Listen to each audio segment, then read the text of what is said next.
He didn't blink, he didn't breathe. And when they found the journal, it wasn't what he'd written that terrified them, it was what he had erased. In the dead of winter 1822, in the shadow of the Blue Ridge Mountains, there lived a man whose presence distorted the air like heat above a flame. His name was Elias Blackwood, a physician by trade, a scholar by obsession, a mirror that reflected not what you appeared to be, but what you were beneath the mask. He wasn't a murderer in the way you understand the term, no blood-stained knife, no screaming victims, but those who encountered him were never the same. They spoke of forgetting their own names, of watching their wives pack bags in a trance, of entire weeks erased from memory like pages ripped from a ledger. He was never accused, never arrested. No one dared, because Elias Blackwood had something else, something the courts could not comprehend. Influence, not the political kind, not the wealth-based kind, something older, something primal. In a time when science was a patchwork quilt of superstition and guesswork, Blackwood whispered truths that no man of reason should know. He studied the silence between thoughts, the space between breath and obedience, the magnetic pull between trauma and suggestion. In the rural town of Crossfield, Virginia, he arrived without announcement, without papers, and without need for permission. He simply existed, like a fixed star in the night sky, and no one questioned how or why. Because he healed, because he spoke, because when he looked into your eyes, you wanted to believe he understood what no preacher, parent, or physician ever could. Within 6 months, 3 families left their homes in the middle of the night, not for opportunity, not for escape, but because Elias Blackwood told them the world outside their walls no longer existed, and they believed him. This isn't folklore. This is documented, but not in any library you'll find. These records were buried, not by time, but by design, hidden behind false classifications, misdated files, and mysteriously lost census documents. This is the beginning of the story of Elias Blackwood, the psychopath science couldn't explain. But if you're looking for answers, turn back now. This isn't about answers. It's about exposure.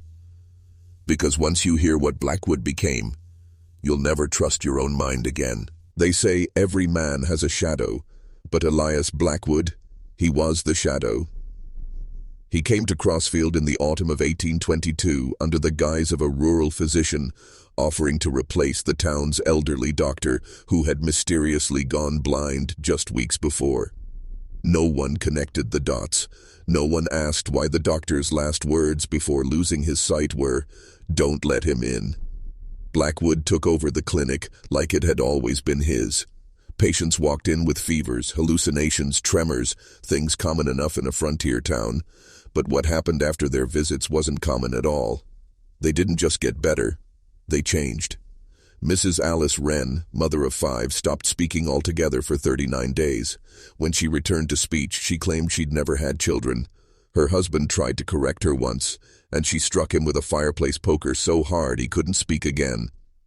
Jacob Feller, the town's blacksmith, began having seizures, but not of the body.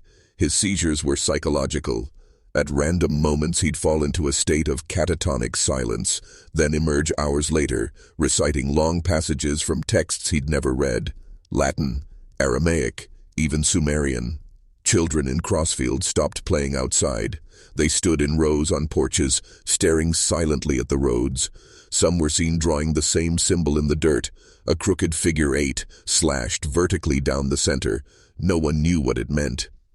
Blackwood kept a ledger, a large leather-bound book with no title. Residents called it the Dark Bible. But it didn't contain scripture. It contained patterns, names, emotional triggers, ritualistic phrases. He wrote down people's fears, not for reference, but as if recording results. Because that's what they were to him, not patients, not neighbors, subjects. And what he tested was not medicine, it was obedience. He once told Reverend Finch, the town's pastor, "The soul is programmable if you know the operating system." The Reverend dismissed it as metaphor. 2 weeks later, he was found in the woods, digging his own grave with his bare hands. He said God had whispered that he was already dead, but the whispers weren't divine. They came from Blackwood. And if you think that sounds far-fetched, ask yourself this: what kind of man can make an entire town forget who they are and thank him for it? This isn't a man. It's a mechanism, a crack in the code of free will. You're not watching a story. You're walking into it. There was something wrong with the air around Elias Blackwood. It wasn't superstition, it was measurable. Animals avoided him, candles flickered out when he entered a room, and compasses spun erratically within a 10-foot radius of where he stood. But this isn't about ghosts or curses. It's about influence, systemic, deliberate, and weaponized. Blackwood didn't just observe the townspeople. He collected them, piece by piece. Not physically, psychologically. He began inviting individuals to his home, always alone, always after dusk. No one refused, not because he threatened, but because something in them wanted to say yes. It was the way he asked, the way he tilted his head, the way his voice crawled down the spine like a second conscience. Inside the house, an old colonial structure that had once belonged to a judge who slit his own throat in 1811, visitors described a strange silence, not peaceful, vacuumed, like sound had been bled out of the walls. The parlor contained no furniture, just a single chair in the center and a mirror that stretched from floor to ceiling. Visitors were told to sit, to speak, to confess, and something about the mirror made them do it. Mrs. Evelyn Mercer, a stoic widow of a Confederate soldier, was seen staggering out of the house weeping, mumbling a phrase no one understood. "The glass swallowed my name." She never returned to town again. But it wasn't the mirror. Not really. It was Blackwood. He had learned something in Europe, something he called reflective induction, a process by which identity could be unraveled through the recursive observation of one's own confession. He didn't punish his subjects, he exposed them, over and over until they detached from the roles they once believed were real. They walked in as people, they left as blanks, and the more blanks there were, the more he seemed to grow.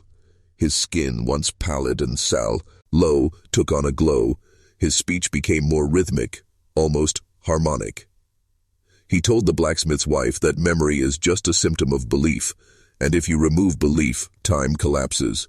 Days later, she was found standing in the middle of the street at midnight, holding a candle she didn't remember lighting, whispering to no one, "The moment is repeating."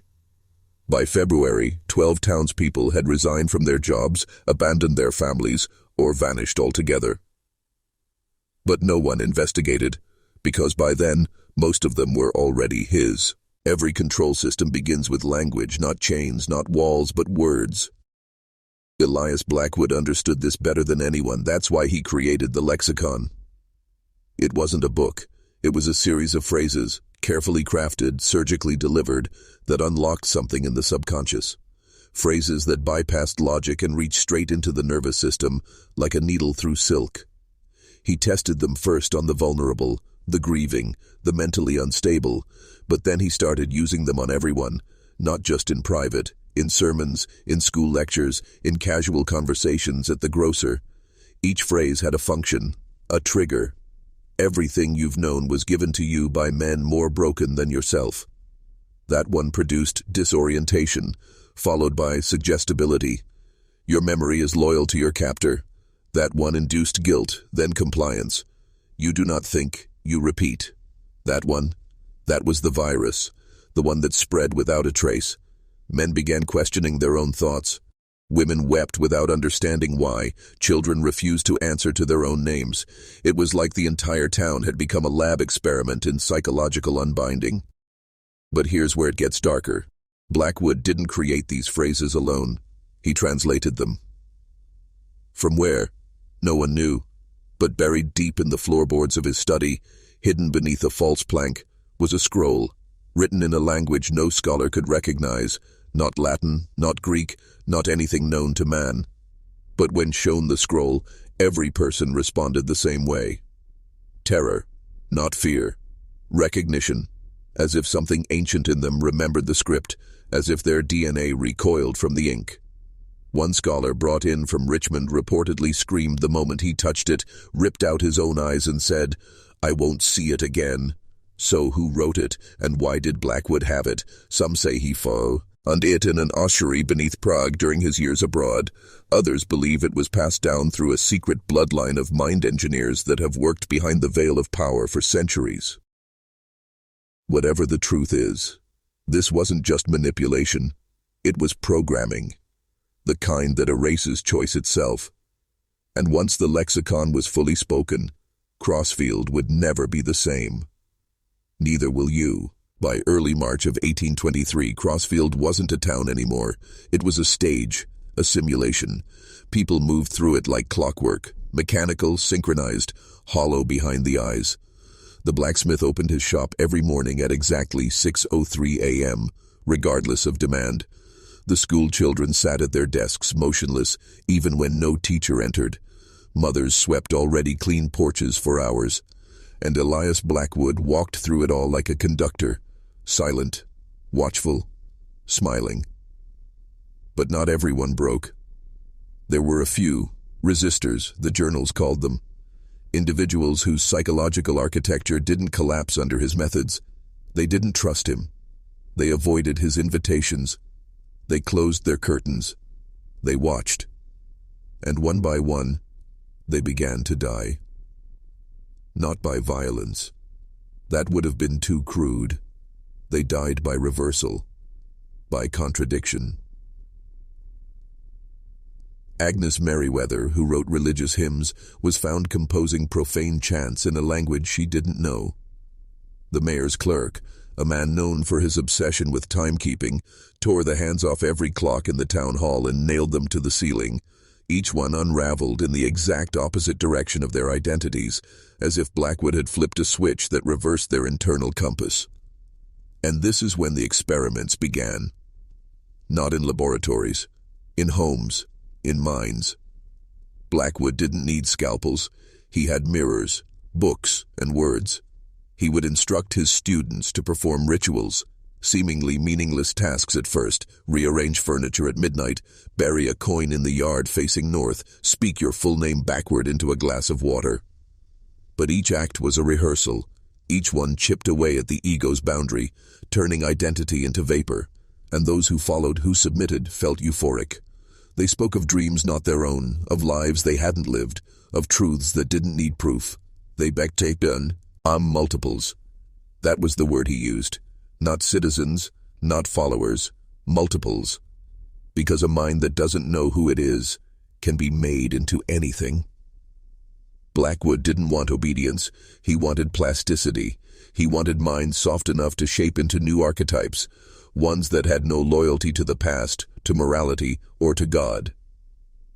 He told one boy, "The future will not be ruled by swords or votes, but by whoever controls narrative density," and Crossfield was just the first draft. They never found the original version of the scroll, only fragments, burned edges, smudged ink, symbols that pulsed under certain frequencies of sound, but what they did recover told a chilling story. Elias Blackwood wasn't acting alone. There were others, scattered across Europe, embedded in universities, embedded in cathedrals, embedded in governments. They called themselves the Refractions, not a cult, not a religion, a system, an invisible architecture built on the belief that the mind is not sacred, but malleable. Their aim was simple: to create a breed of men who no longer required belief to follow, only design. Blackwood was their experiment in isolation, a test case, one town, one mind at a time. But in the records found decades later, there's one line circled in red, scrawled in Blackwood's hand: Crossfield is awake, but does not know it's dreaming. He believed the town had reached stage 4. What is stage 4? According to refraction documents, it's the phase in psychological programming where the subject no longer resists but also no longer recalls a time when they did. A mental loop sealed shut. That's why no one left. That's why no one screamed. That's why even the resistors stopped resisting. They didn't realize they were inside a new world, one rewritten in slow, invisible increments. Language had changed. Time had changed. Even memory had changed. The past was no longer shared. It was assigned. And here's the darkest part. When investigators finally entered Blackwood's home years later, they found an entire wall covered in faces, hundreds, drawn in graphite, each one labeled, not with names, with functions. The denier, the martyr, the empty, the receder, the mirror. No one knew what it meant until they matched the sketches to historical records and discovered that every face corresponded to a real resident. It was a maw, instead of psychological archetypes, and Blackwood had assigned them all. They didn't disappear. They didn't die. They were rewritten. And if you think this story is buried in 1822, ask yourself, how many of your thoughts do you remember creating, and how many were installed? There was a reason no one could trace Blackwood's lineage. No birth records, no parents, no relatives. Because Elias Blackwood didn't arrive in Crossfield. He appeared. A storm had rolled through the valley in November of 1820. Unnatural, they said. The lightning struck in patterns, not random, precise. 8 strikes, each one hitting a man-made object, a church steeple, a gravestone, a weather vane. When it passed, they found him standing barefoot in the chapel, soaked but unburned, reading from a book that wasn't there. No one had seen him before, but everyone accepted him. And that's the first clue.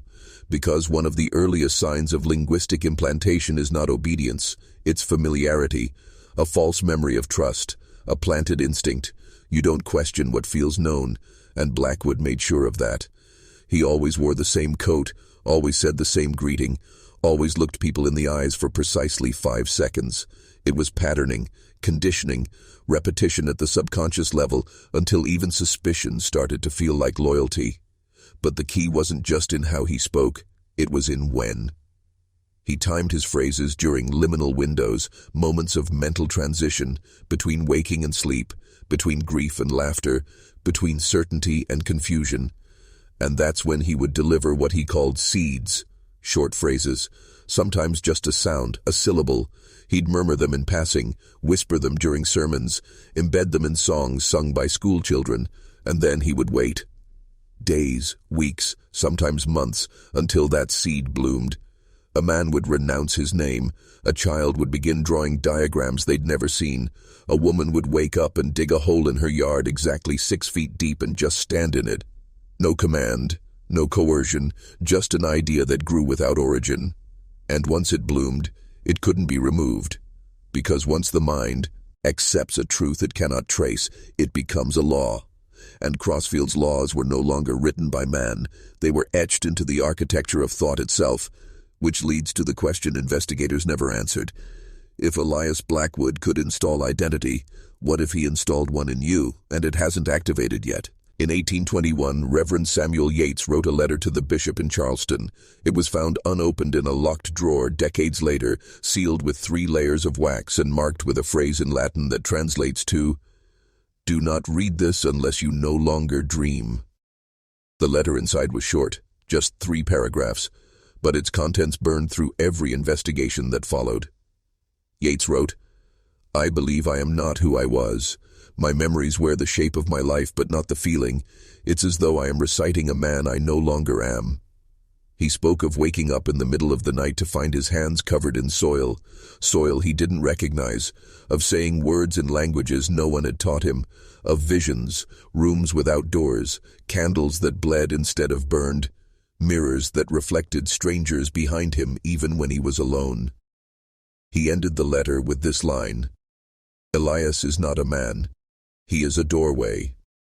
The church buried the letter, called Yates mad, but others began saying the same thing. That time itself felt looped, that the town would forget the day before, then remember it all at once like an infection-breaking fever, that the birds sang the same 3-note song every morning without variation, that children spoke to people no one could see, and then drew them perfectly. They weren't hallucinating. They were remembering. Pieces of something trying to resurface, something Blackwood had buried. A cartographer named Willard Moore mapped Crossfield over 12 nights. On the 13th, he burned his notes and fled to Pennsylvania, but years later, when his son discovered the copies, he noticed something impossible. The street layout wasn't consistent. Some streets moved, bent, recurved. Houses that had been next to each other were suddenly separated by fields. Buildings shifted position like chess pieces in some unseen game. One street, Hollow Bend, Neb, appeared on maps, but everyone remembered walking down it. One house, number 34, was visited by dozens, but no one could find it again. It's as if the town itself was being rearranged to match a different blueprint, one not made of roads or bricks, but psychic patterning. Crossfield wasn't haunted. It was hijacked. And Blackwood wasn't speaking to them. He was speaking through them. The children were the first to stop speaking, not out of fear, not from trauma, but as if something had rendered language unnecessary. It began in the schoolhouse. A teacher named Miss Adler wrote in her journal, "They just stare, like they're listening to a voice I can't hear, and when I ask them what it's saying, they look at me as if I'm the one who's gone mad." She described them drawing intricate patterns, never taught, never seen before. Spirals within grids, symbols within symbols. They drew with both hands simultaneously. Some called it possession. Others said it was a form of advanced cognition, but one thing became clear. These weren't their ideas. They were reproductions, downloads, blueprints. And one pattern appeared more than any other. A perfect circle, inside of which sat a triangle, inside of which sat an eye, not unlike the all-seeing eye on Masonic lodges. But this one had no pupil, only a hole. As if the eye didn't watch, it absorbed. When researchers traced the symbol's origin, they discovered something chilling. It wasn't new. It dated back centuries, hidden in the margins of banned grimoires, etched into the bones of executed heretics, and carved beneath the floorboards of a 15th-century monastery that had mysteriously collapsed inward, like it had been sucked into itself. The children knew this symbol, but no one taught it to them. And it wasn't just the drawings. They began disappearing. Not all at once, not dramatically, quietly, one day here, one day there. And when asked where they went, the adults would answer with a smile, "Oh, they've gone to the listening place." That phrase, the listening place, appeared in no records before 1821, but after that year it was used by nearly everyone, casually, comfortably, as if it had always existed. But when modern analysts interviewed survivors, something stranger happened. Every time some person said the words, "the listening place," their brain activity would spike in a region normally activated during lucid dreaming. It was a trigger phrase, a key, and those who spoke it too often, they didn't sleep. They would sit by their windows, unmoving, mouths slightly open, as if waiting for something just beyond the sound barrier. And when asked what they were doing, they'd always reply with the same 7 words, "He only speaks to those who stop speaking." The forest surrounding Crossfield was called Black Hollow, a name whispered long before any settlers named it, before any maps dared mark it.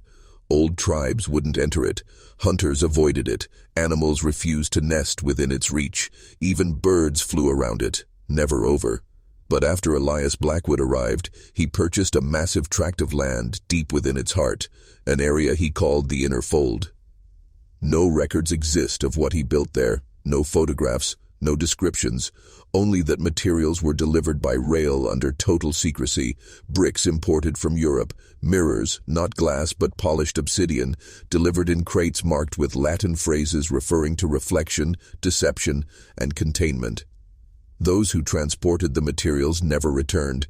Their families were compensated, generously, but their names were stricken from town records.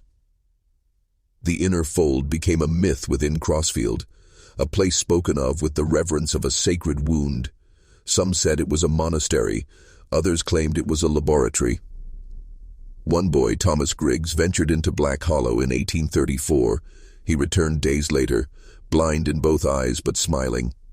He never spoke again, but he painted dozens of canvases, each one a room, all the same size, all with no windows, only 3 doors, one white, one red, one black. Art historians would later agree, the perspective was impossible. The rooms were too mathematically precise, as if painted from within, using geometry not yet taught. And in every room, in the upper left-hand corner, a symbol, The pupilless eye. A federal agent sent in to investigate the area in 1932 wrote the following before resigning. The trees are wrong. The branches don't cast shadows in the direction they should. The wind moves without sound. The ground feels like it remembers every step you take. He called it a psychotopography, a landscape not formed by nature but by will, a place shaped by consciousness, or by the manipulation of it. They found the agent 2 weeks later in Baltimore, naked, having tattooed the same phrase over and over on his chest and arms. I opened the black door. But there was no black door in his house, only a mirror, cracked down the center, and behind that crack, according to investigators, his reflection was smiling. But he wasn't. Crossfield was never officially quarantined, not by law, not by decree, but it was severed, quietly, like a disease excised from the body politic. Mail stopped arriving. Trains ceased their routes. Maps blurred its borders, replacing roads with lakes that didn't exist. By 1840, the town was forgotten by everyone except those who lived there, and even they seemed to forget themselves. A traveler named Marion Bell passed through in late autumn of that year. She wrote in her journal, "No one here remembers what day it is, or what year. They speak in riddles, or not at all, and their eyes, they move too slow, like they're watching me from somewhere else." She checked into the only inn that still operated, the Hollow Birch. That night, she awoke to find every mirror in her room turned inward, facing the walls. She hadn't touched them. The innkeeper told her it was safer that way. When asked why, he replied, "Because the mirrors don't lie, and that's the problem." In the morning, she tried to leave, but the road she'd come in on had vanished, not metaphorically, physically. In its place was a dense fog that absorbed sound like cotton. She walked for hours and never reached the tree line. Only when she turned back did the fog release her. She wasn't the only one. Others had tried. Some wandered for days in circles, ending up at the same abandoned chapel, no matter which direction they traveled. A chapel that hadn't been built. It was stone, not wood. Ancient, not colonial. And its altar was carved with phrases in languages predating Latin. One linguist identified the root dialect as Proto-Euphratic, older than Sumerian. The translation? A single chilling phrase. He who listens before time wakes behind the veil. Behind that altar was a staircase that led down into nothing. They dropped a flare. It never hit the bottom. A rope was lowered 500 feet. No resistance. Hence, just air. And then the rope went taut, not jerked, not pulled, but held, and from the depths a single sound echoed up the shaft. Not a growl, not a scream, a whisper in a child's voice, saying only, "Tell Elias, it worked." The phrase, "Tell Elias, it worked," echoed far beyond that chapel, because shortly after it was heard, something changed. Not just in Crossfield, but in the people. They began splitting, not visibly, not in flesh, but in memory, in behavior, in presence. Husbands would stare at their wives as though seeing them for the first time. Children wept when their mothers kissed them, whispering, "That's not her." It was as if duplicates were walking the streets, people who looked the same, spoke the same, but weren't. Local physician Dr. Josiah Thorne began documenting what he called cognitive displacement phenomena. His notes included passages like, "Patients retain their biographical facts but lack emotional congruence. A man can recall the day he married but feels nothing when shown a photo of his wife. They are inhabited, not occupied, not possessed, but reflected." He recorded 22 cases in 1 month. By the 23rd, he stopped writing, because the 23rd patient was himself. He described the moment in a letter to a colleague. "I looked in the mirror and did not blink, but the reflection did." He left his practice, was last seen walking into Black Hollow barefoot, carrying only a journal and a piece of obsidian the size of his palm. 2 years later, a miner unearthed that same journal buried 14 feet beneath the cellar of a home 3 miles away. In it, Thorne had written, "There is a second Crossfield, not underground, not above, But inside, a mirrored town, a reversed heartbeat, where Elias went first. And then this. He was not summoning something. He was returning to it. The implications broke what little logic remained. People weren't changing. They were aligning. Like tuning forks vibrating into resonance with an unseen frequency. One Elias had introduced, or reawakened. Every time someone walked through a door, they weren't sure they'd return through the same one. Every time someone closed their eyes, they feared they might wake up on the other side. And in one home, deep in the outskirts, beneath the rotting floorboards, was found a mirror, not broken, not dusty, clean, warm, whispering, and etched in the corner, in barely visible script, the first door is memory, the second is dream, the third is love. By the spring of 1841, the people of Crossfield no longer lived in days or nights. Time had melted into a single continuous hum, like a fever dream that never broke. The birds had stopped singing, the air smelled of iron, and beneath every silence there was the sense that something vast and listening was just out of sight. A few families fled. Most who tried disappeared. One was found weeks later wandering the Appalachian woodlands, barefoot, eyes burned shut from exposure. All he said was, "I found where the mirrors go." And then he bit off his own tongue. Back in Crossfield, a hidden ledger was discovered inside the walls of Elias Granger's estate. A priest named Father Lorne had gone searching, claiming the house still emitted a low hum at night, like a singing bowl held under tension. The ledger contained diagrams, circles inside circles, blood sigils, something like a map of states of self or dimensions of consciousness. Next to a diagram labeled Phase 3 Collapse, Elias had written, "This town was never a town, it was an altar made of minds." Another page showed 4 identical boys, drawn in painstaking detail, each with the same eyes, the same birthmark, the same scar. And next to them, reflections made flesh. But which is the first? Father Lorne tried to warn the county magistrate, but when he arrived in town, the courthouse had no record of Crossfield ever existing, not on maps, not in census records, not even in tax archives. He brought witnesses, brought proof. The magistrate sent a sheriff. That sheriff never returned. The priest hanged himself 2 weeks later, leaving a final note scrawled on the inside of his coat. "Tell them the altar is active. He never sealed it, only opened it." That same month, several residents claimed to see a second moon in the sky, a pale, translucent twin that hovered just behind the first. Astronomers dismissed it as a hallucination, but it cast a shadow on certain nights, a shadow that pointed east, even when the sun rose. Crossfield was drifting. Not physically, ontologically. Reality had become an option, a skin it could shed or wear at will. And beneath that skin, scratching, clawing, weeping, were the boys. Waiting. It was autumn when the last Granger boy vanished.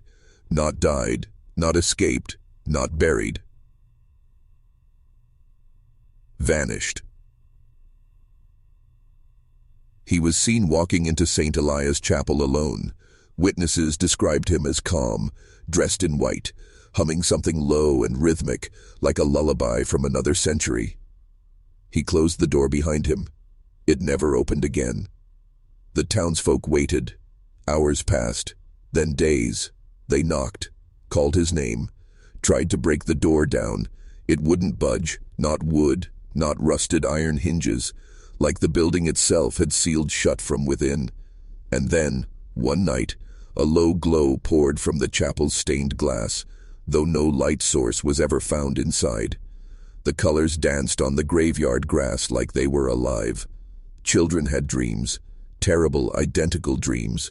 Dreams of standing at the edge of a mirror that looked like water and hearing 4 voices chant in unison, "We are the same. We are the door. We are what waits beyond forgetting."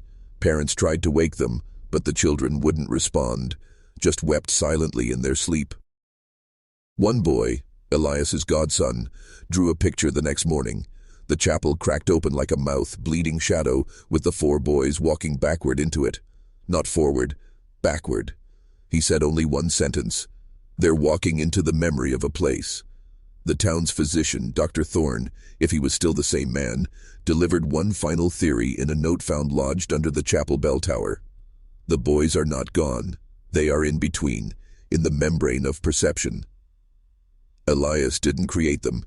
He peeled them out, peeled them from us, from what we forgot we used to be.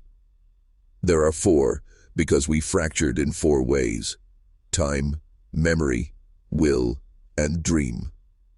Crossfield is not cursed. It is the price of remembering too much. After that, no one dared enter the chapel again. It stood as a monument, a wound in the earth, until one winter night, a traveler passing through, unaware of its legacy, opened the door. It opened easily. The chapel was empty, dustless, pristine, and on the altar sat a mirror, covered in cloth. He lifted it, and what he saw was himself staring back, but smiling before he did. The man who lifted the cloth, his name was Matthew Carver, a geologist en route to Knoxville. In his diary, later recovered from a nearby riverbank, he described what happened after he looked into the mirror.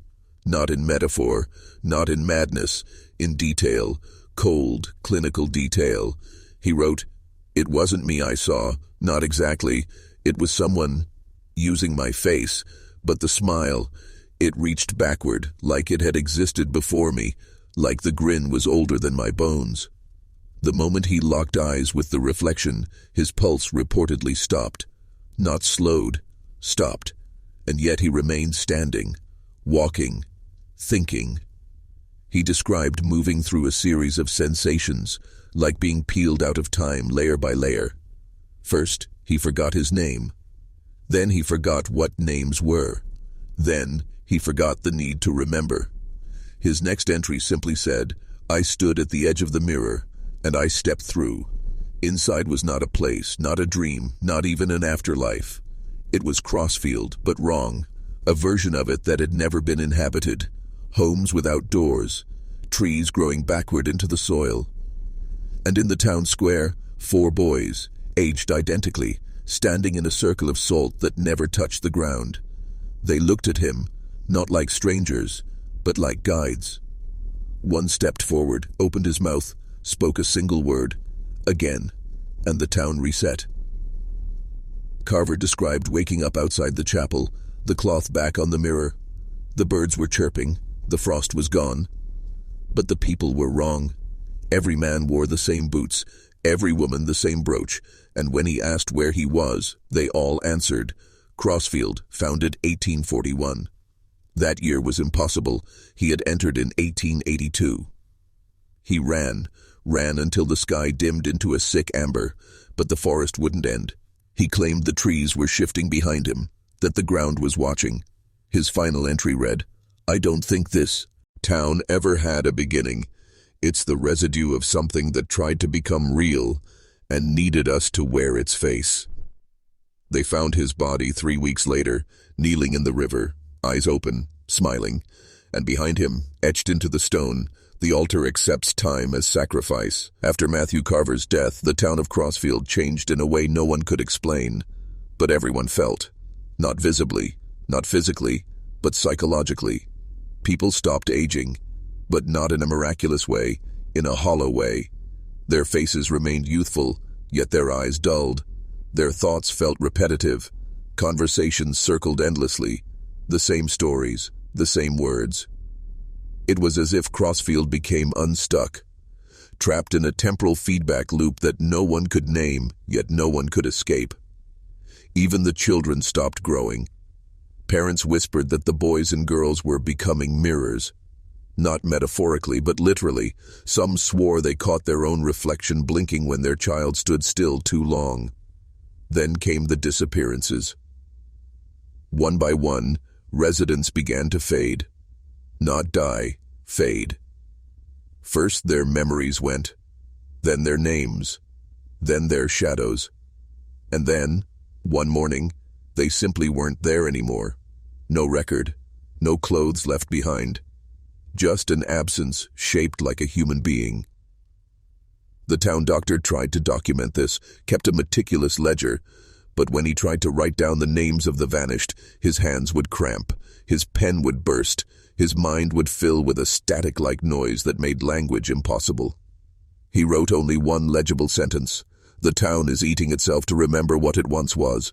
He was gone the next morning, his clinic empty, his name never spoken again. Only the chapel remained unchanged, always pristine, always closed.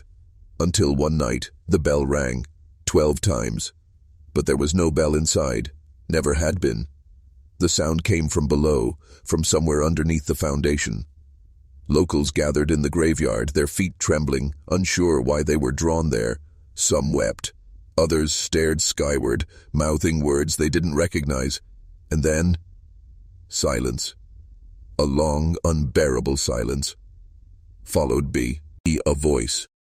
It spoke from inside every mind, all at once. Not loud, not soft, but ancient. The four were never born. They were remembered. The town is not haunted. It is remembering itself backward. You are not residents. You are echoes. Crossfield had never existed. It had only ever been the dream of a mirror, trying to imagine what being human felt like. And the Granger boys? They weren't missing. They were home. The United States government eventually got involved, but not in the way you'd expect. No headlines, no caravans of investigators, no warnings to neighboring towns. What came was a quiet circle of men in gray wool coats. No badges, no rank, no introductions. They didn't ask questions. They simply walked the perimeter of Crossfield, measured shadows at odd times of day, knocked on the walls of homes that no longer had families inside. They brought one thing with them, a metal briefcase containing a single object wrapped in red cloth.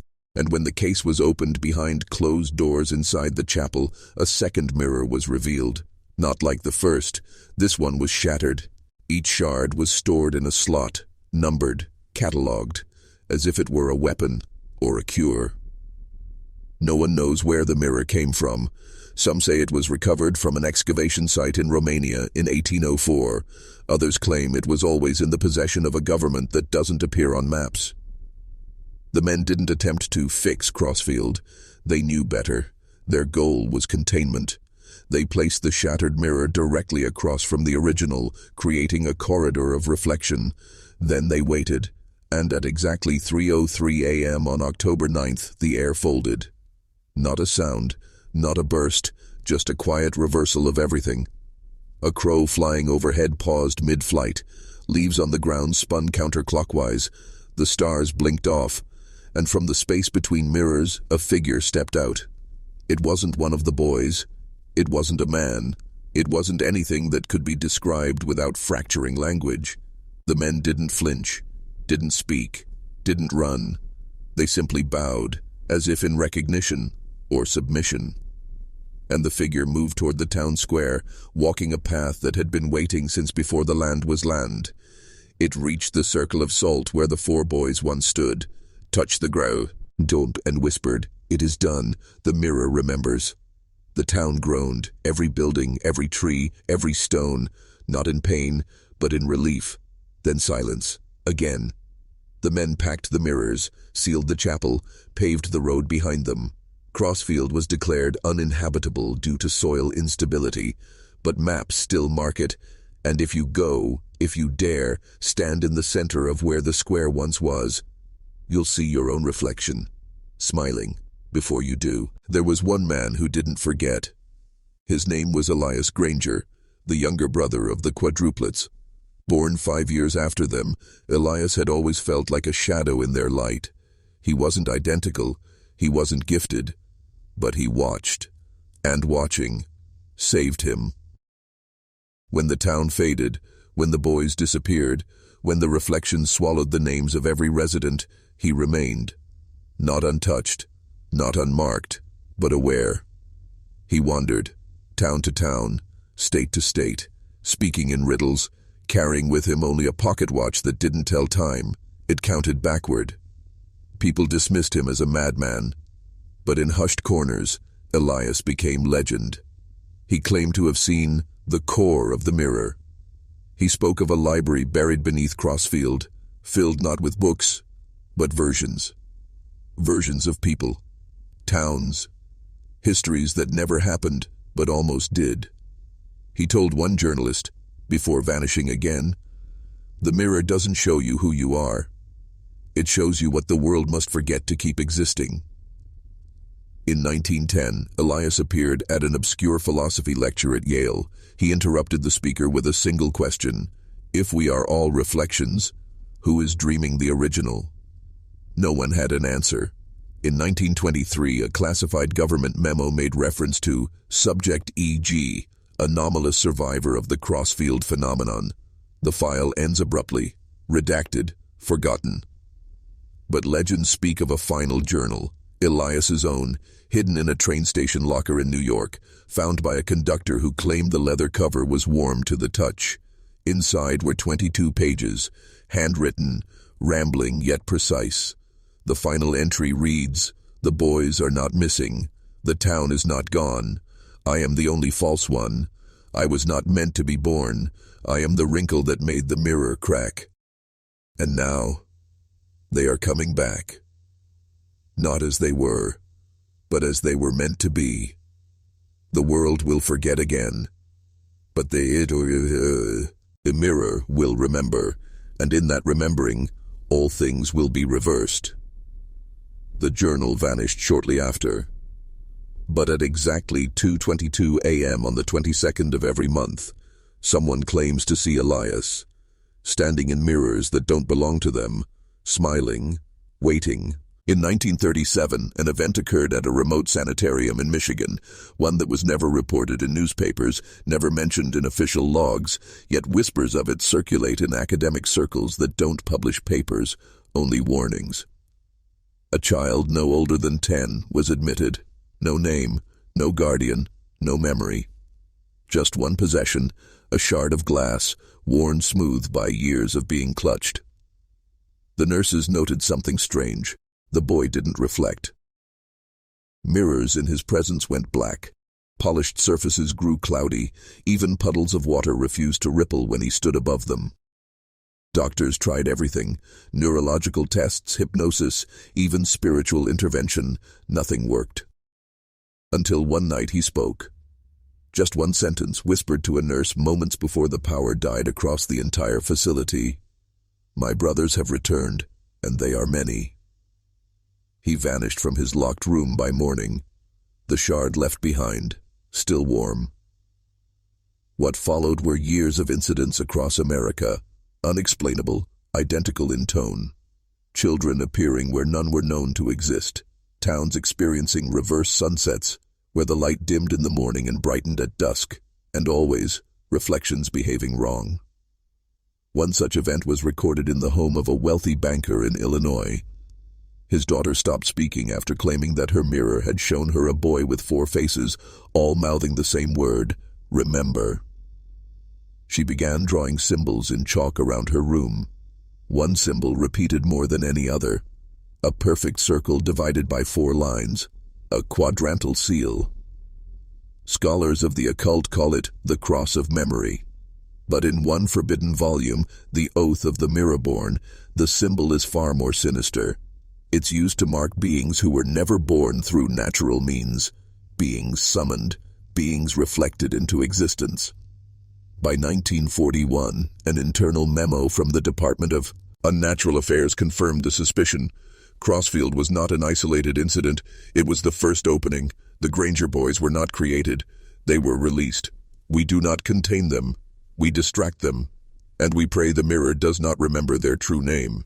To this day, children across America occasionally speak in sleep of a place with no sky, only glass, a place where 4 voices speak in harmony, and one voice beneath them all waits to be named.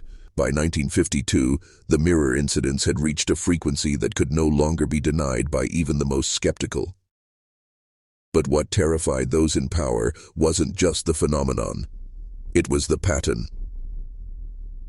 Every 11 years, precisely on August 6th, a burst of anomalous events would occur across isolated pockets of the country, always the same, clocks ticking backwards, reflections freezing while their owners moved, children vanishing from locked rooms. and in the most chilling cases, the appearance of 4 boys. Identical, pale, silent, their mouths unmoving, their eyes black as ink. A secret task force was formed, codenamed Project Mercury Glass, a name chosen not by science, but by the one surviving nurse from the Michigan sanitarium who insisted, "It's not a mirror, it's a lens, a thin one." Mercury Glass operatives were instructed never to carry mirrors, wear sunglasses, or stand near reflective surfaces during field investigations. Some believed these were just precautions, but the higher clearance files revealed the deeper truth. Reflections are not passive. They record, they mimic, and eventually, they respond. One operative, Agent R. McGill, documented a chilling encounter in 1959 during a sweep of an abandoned schoolhouse in Vermont. He entered alone, carried only a flashlight and a small radio transmitter. His final words over the radio, "They're here, all 4, but they're inside the glass. I see myself, but I'm not blinking. I'm not moving. God help me. It's smiling." The line went dead. When backup arrived, the building was empty, but every mirror in the building cracked. And in the center of the main hallway, a message scratched in glass shards. "It's not the glass that breaks, it's the world that shatters." From that point on, the task force's objective shifted. No longer containment, no longer observation, but distraction. Theories spread within the agency that humanity's obsession with screens, with cameras, with reflections of self was not cultural evolution, but design. If the mirror must remember us to bring the Granger 4 back, then perhaps, just perhaps, we could drown them in too many reflections, dilute the memory, flood the glass, bury the truth under the weight of vanity and image. But mirrors don't forget. And the countdown began again. August 6th approaches. It is now August 6th. The year is 2025. The anniversary, the 11th cycle, the day the mirror is said to tilt. In an unlisted government bunker beneath eastern Pennsylvania, a group of former Mercury Glass operatives, now aged, paranoid, and presumed dead, have activated what they call the Final Watch. One by one, they're transmitting logs, last confessions, and ritual observations into an isolated system, hardwired, offline, untouched by satellite or signal. Why? Because they believe tonight is the last veil. Because they believe the Granger 4 are no longer attempting to cross into our world. They already have. And now they are inviting us in. Log 1, timestamped 3:06 a.m. Reflections aren't reversed, they are rehearsed. Every mirror you've ever stared into, that was practice. The face you see in the glass isn't you, it's your potential, your twin, waiting, watching, perfecting your imperfections, until it's better than you, until it deserves to step through. Across the country tonight, strange events are surfacing in real time. Hospitals are reporting comatose patients sitting upright at 3:06 a.m., murmuring the same phrase, "The mirror is no longer cold." In New Mexico, a group of 4 orphans, identical in every way, were found wandering an abandoned mining town, whispering in a forgotten dialect traced to 17th century Germany. In Chicago, a skyscraper's entire top floor became covered in condensation despite triple glazed windows and no atmospheric cause. Each fogged pane bore a handprint, child-sized. And in a farmhouse in Crossfield, where it all began, the current owners found a message written inside their bathroom mirror, visible only in steam. You remembered. It's no longer a question of if they exist or how they arrived. The question now is one that chills deeper than the grave. Are we the originals or the reflections that forgot we crossed through long ago? Because every recorded case, from 1876 to now, follows the same rule. The mirror doesn't reflect the truth. It reflects the most dominant will, the strongest belief, the clearest identity. And if a copy believes itself to be real more than the original does, then it wins. Not by violence, not by force, but by reflection. The Granger 4 were not science's failure. They were its lesson. Do not observe the mirror too long, or it may start observing you. Tonight, the mirror is no longer an object. It is a doorway, and it no longer asks your permission. Across the nation, perhaps the world, glass is shifting. Surveillance footage is failing. Reflections are acting independently. Thousands of isolated reports dismissed by official channels, dismissed by science, dismissed by common sense. But the pattern is perfect. The time is exact. The cycle is complete. At precisely 3:06 a.m., 4 events occurred simultaneously in 4 separate states. In Georgia, a woman vanished while brushing her teeth. Her toothbrush was found hovering mid-air, still dripping. The mirror above the sink now reflects a bedroom she has never seen. In Oregon, a firefighter entering a smoke-filled building froze mid-step. Witnesses say his reflection walked ahead without him, turned, looked back, and smiled. In Massachusetts, a toddler was seen speaking to 4 boys in the mirror. She called them "my real brothers." She is an only child.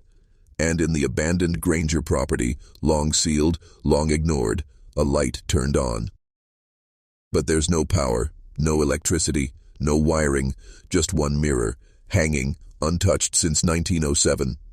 In its surface, 4 children, motionless, watching, waiting. But here's the part history refuses to acknowledge, the part even mercury glass redacted in every surviving file. The Granger brothers were not just anomalies. They were us. Humanity's discarded reflections, the pieces we locked away, the traits we refused to see in ourselves, multiplied, perfected, cast out, and they have grown, matured, multiplied in the silence. They no longer want entry. They want recognition. Because every time you glance into a mirror, a phone screen, a window at night, you're feeding it. You're giving shape to your twin, to your shadow, to the version of you that was never allowed to breathe. And tonight, those versions are taking their breath. Not with horror, not with violence, but with stillness. They don't need to break in. All they have to do is wait for you to look. Because in the end, the greatest trick wasn't hiding behind glass.